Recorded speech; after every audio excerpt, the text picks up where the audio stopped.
niseng ve karong ahoya ve non nang pen bu an ka ching hon lo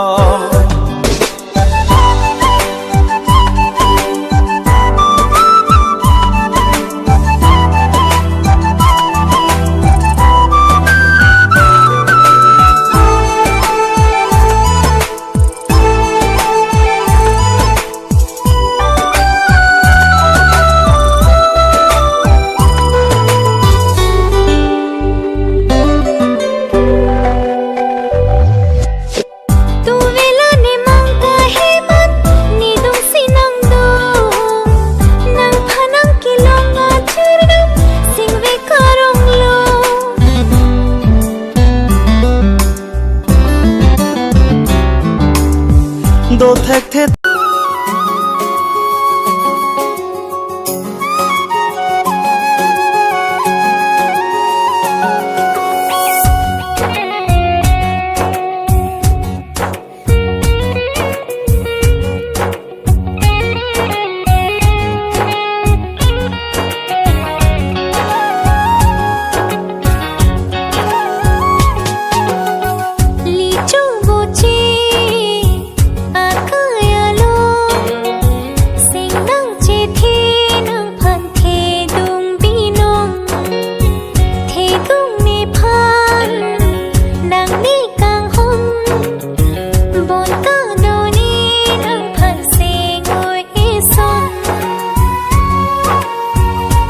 Chini lo kang hon nang sing ve oya son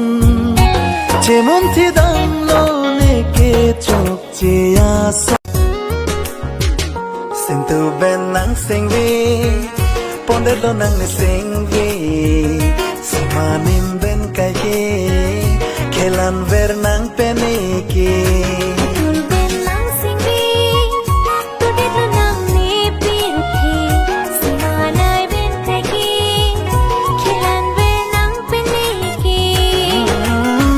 Loti kanting do sita me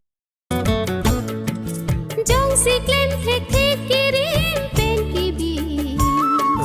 nang kang hon kilong si ne kari Ting neri oh ting neri nang lam cha doan asong chimun thi loma